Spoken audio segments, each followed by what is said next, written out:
This is not two guys fighting over a real estate deal. This is one guy who's evil, who's a murderer, and other guys who are victims, and you don't treat them equally. You really push on the bad guy, not on the good guy. So, I mean, he just doesn't understand what's going on here. This is not a man of history. This is not a man of learning. This is not a man with political experience. And so this is what we've got here. A guy pretending this is just another business transaction when people are dying every day. It's time to stop fooling around. And he should talk to his generals in the Pentagon who advised Ukraine in the war before Trump became, and they know the score and they know who they're dealing with.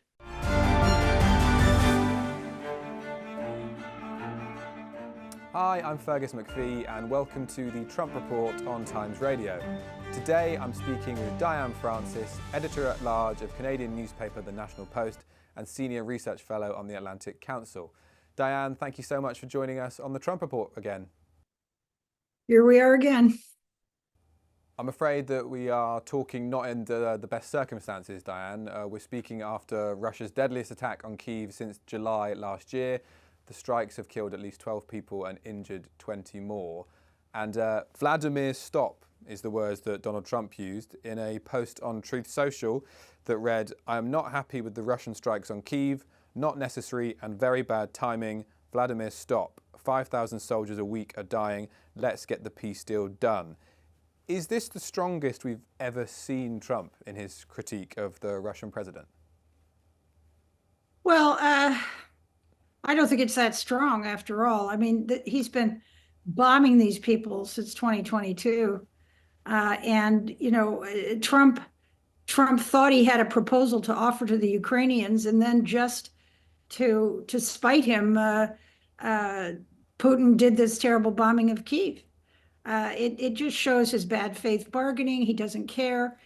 And Trump still has yet to threaten oppressive sanctions, to bury the oil trade by taxing it, to threaten other things that he can do to pressure Russia. He doesn't. It's a gloves off treatment, and he saves most of his criticisms for the victim, for Ukraine. You know, they're demanding too much, give it up, all of this sort of thing.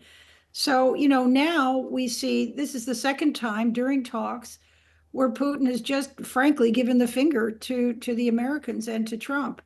The first time was when he suggested a 30-day ceasefire and then broke it immediately by bombing civilians on purpose. And now this, where, you know, Trump has come up with a proposal that meets most of Putin's demands and is waiting for Ukraine to answer. And while they're waiting, he does this horrific bombing. He started the war, he continues the war, he will not end the war unless the United States and Europe stand up to him. And the Kremlin, in response, they say that it's Zelensky who's wrecking any chance of peace, which is very similar to the wording that Donald Trump used an evening earlier when he said Zelensky is doing nothing but prolonging the war. But I mean, these strikes, they seem to be in agreement, Putin and Trump, but these strikes seem to show that the opposite is true, don't they?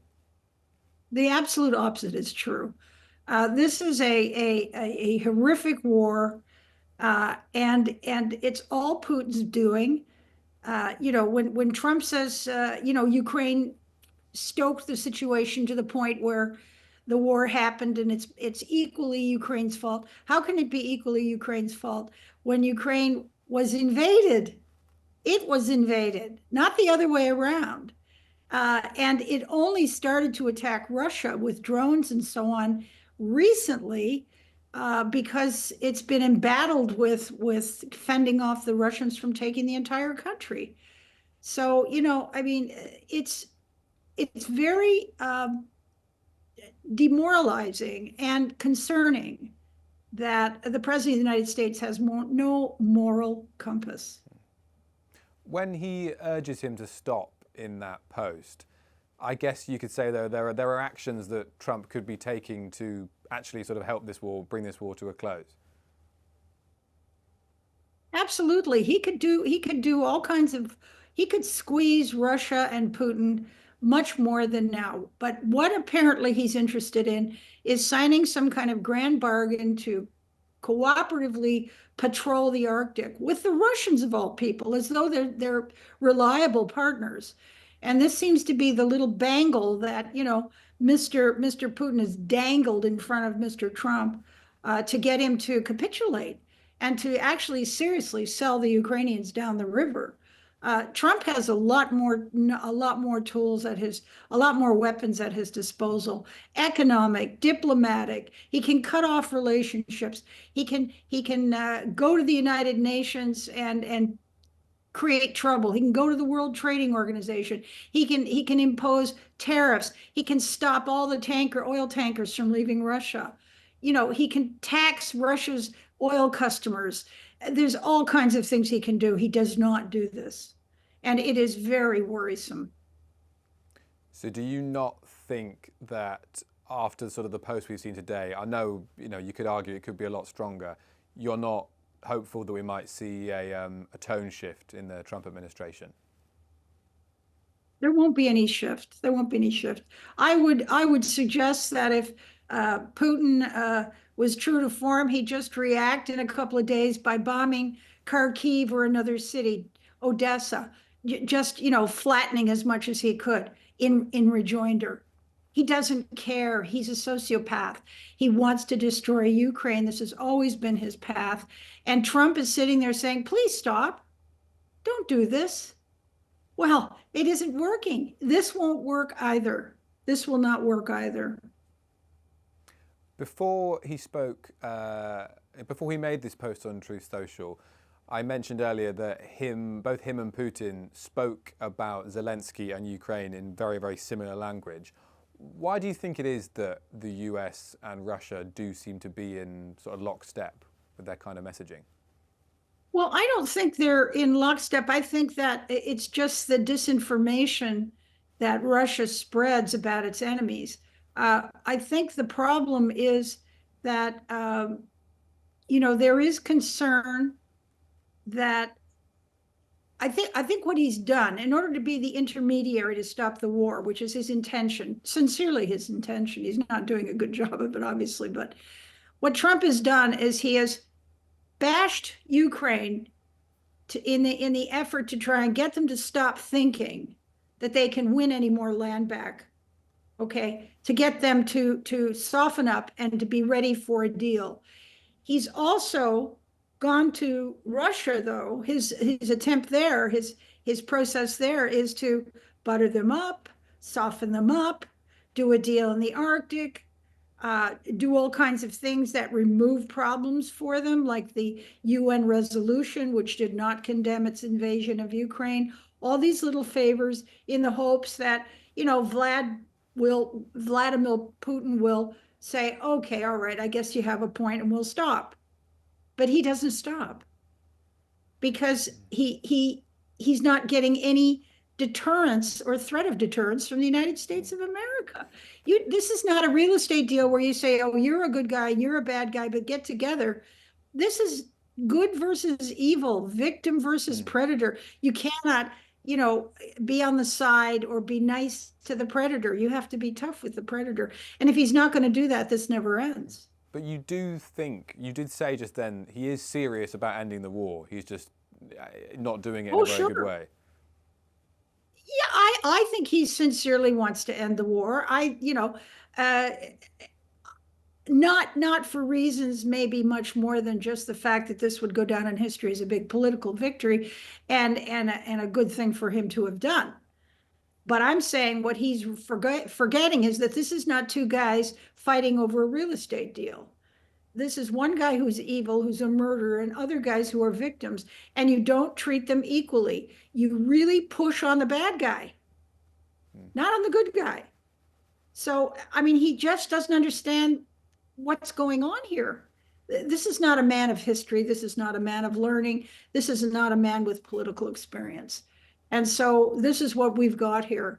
A guy pretending this is just another business transaction when people are dying every day. It's time to stop fooling around. And he should talk to his generals in the Pentagon who advised Ukraine in the war before Trump became, and they know the score and they know who they're dealing with. We're putting a lot of pressure on Russia. And Russia knows that, and some people that are close to it know, or he wouldn't be talking right now. The Prime Minister understands that better than anybody. He wouldn't be talking right now. He's talking, and we're putting a lot of pressure. I think he wants to make a deal. We're going to find out very soon, but it takes two to tango. And you have to have Ukraine want to make a deal too. And they're being hit very hard, and I do believe they want to make a deal. Well, I'd like to talk about that deal now that we've just been speaking about. I want to know how you would sort of rate this deal out of 10, because it's been put to Ukraine, but it seems to offer significant concessions to Putin. It would mean a pausing the conflict along the current lines, recognition of Russia's control of Crimea and much of eastern Ukraine. Ukraine wouldn't be able to join NATO, but could join the EU. Ukraine would receive a robust security guarantee, we're not quite sure what that means, and an unimpeded pass on the Dnipro River and some territory in the Kharkiv region. Yeah, how would you rate that out of 10? It seems much more kind to Russia on the face of things. It's Russia's proposal. It was written, it could have been written by Russia. The deal is completely silent on something I wrote in my Substack today, on the fact that we don't know how many tens of thousands of Ukrainian children have been kidnapped and put in orphanages, being taught Russian and then given away to Russian families. We don't know how much. This is genocidal. We don't know how many, but there's tens of thousands of them. The deal is completely silent on returning those children. There's been no effort to get back the children that Putin has stolen in the 4 occupied territories, and absolutely no mention of it in this proposal. And we don't know how many tens of thousands or even more kids have been stolen and brainwashed. And of course, if the lines are frozen where he wants them frozen now, then they're all going to get kidnapped, abducted.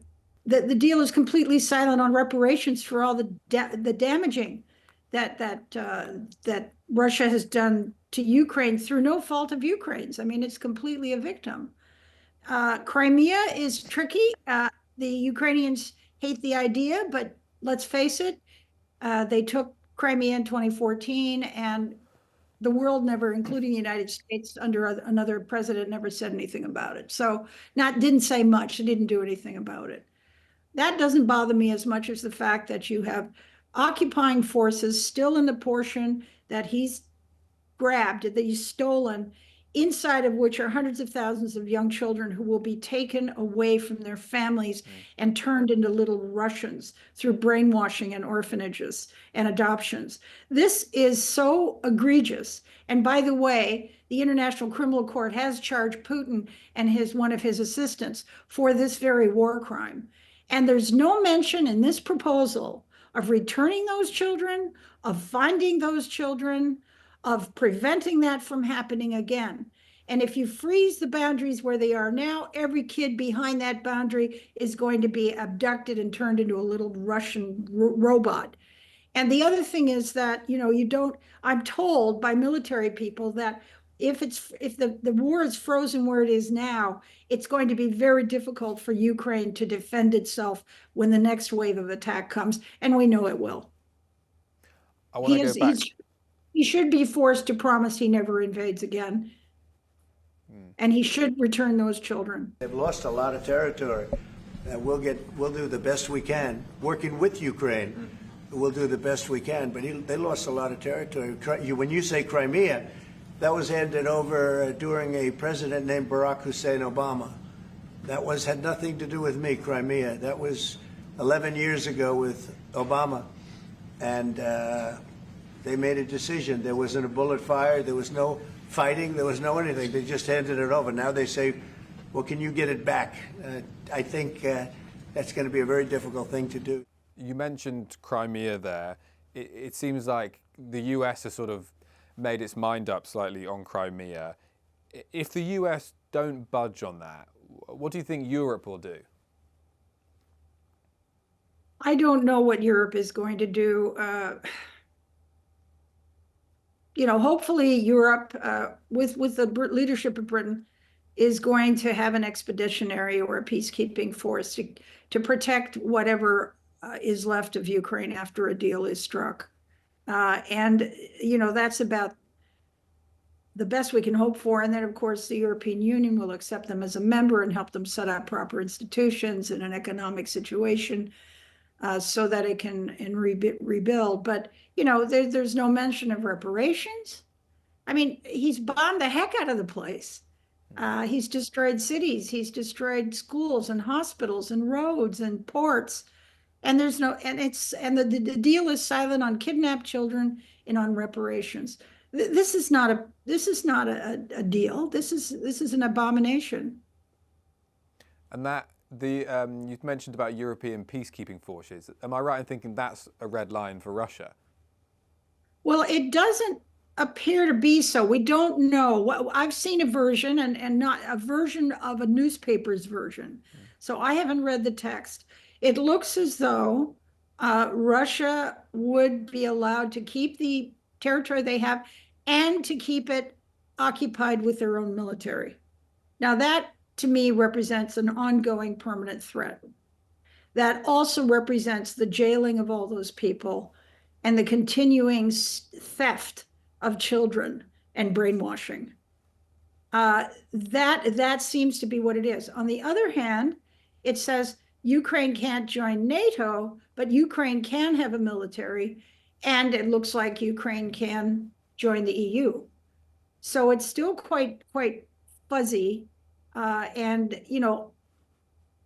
Ukraine is saying, listen, we haven't gotten anywhere with. Let's just call a truce.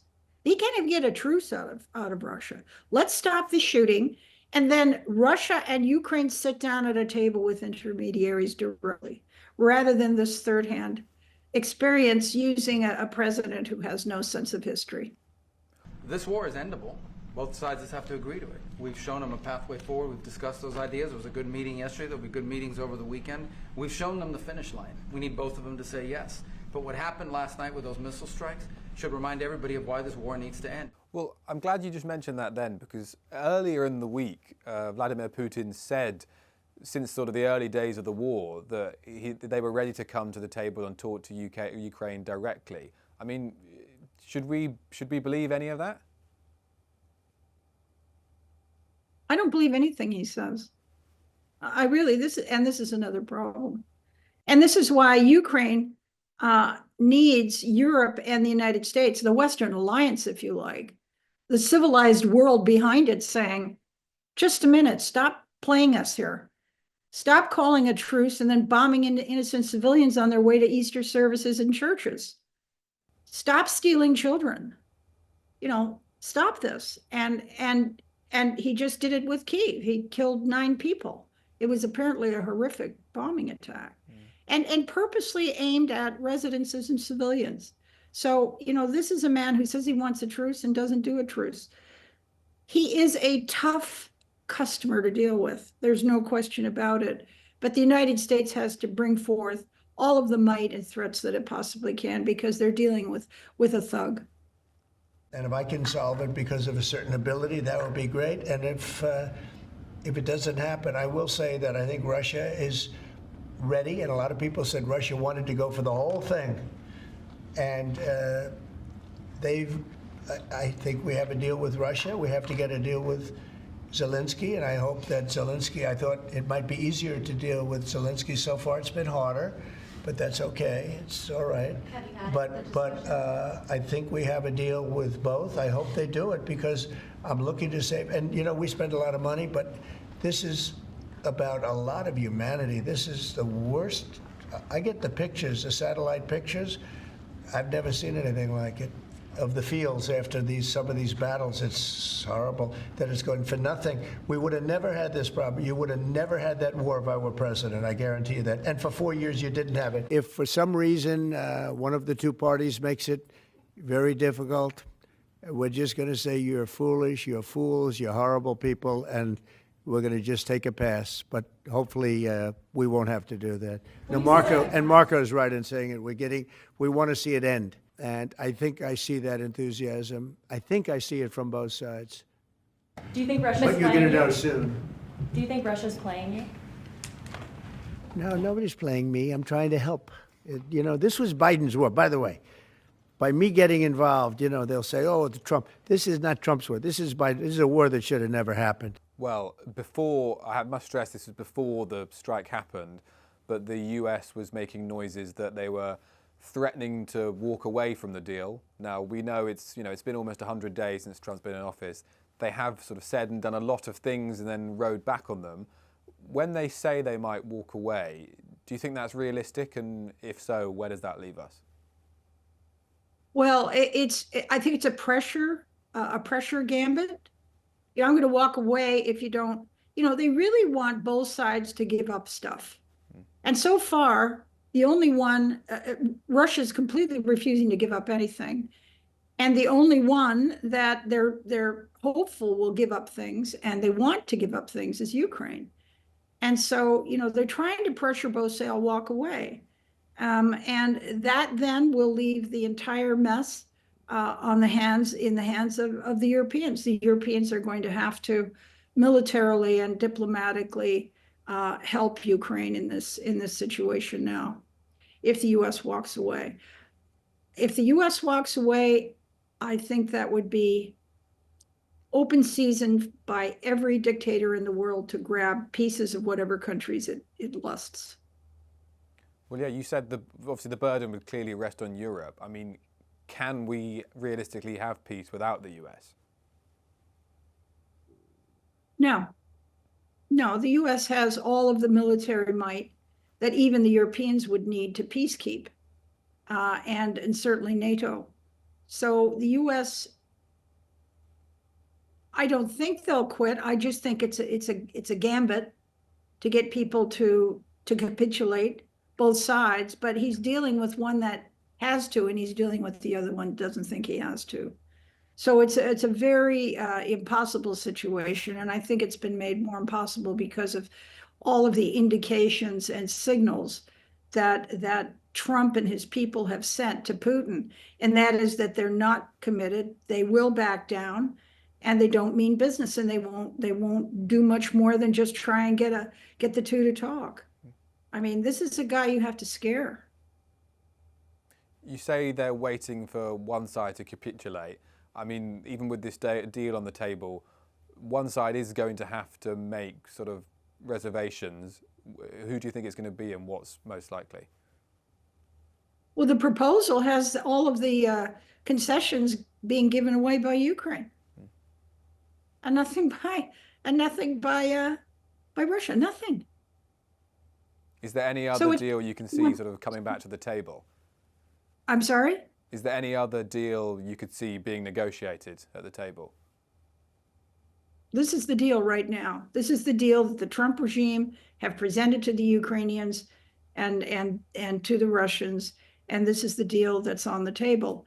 If neither side takes it, presumably the war resumes, and Ukraine will be at the mercy of Europe and America to help it fend off further incursions into its territory. We'll just end with, before Trump took office for the second time, he said, repeated times that he could end the war in 24 hours. We are now almost 100 days into his presidency, still seems quite a long way off. Where do you think we could be in 100 days' time? I don't want to predict. I'm pretty pessimistic right now, given the behavior of the Trump regime and the mishandling and the misunderstanding of who they're up against. They're up against the toughest dictator in the world, and they don't know what to do, and they're not doing what they should do. Well, Diane, I'm sure this won't be the last time that we speak to you on the Trump Report, but thank you very much for your time today. You're welcome.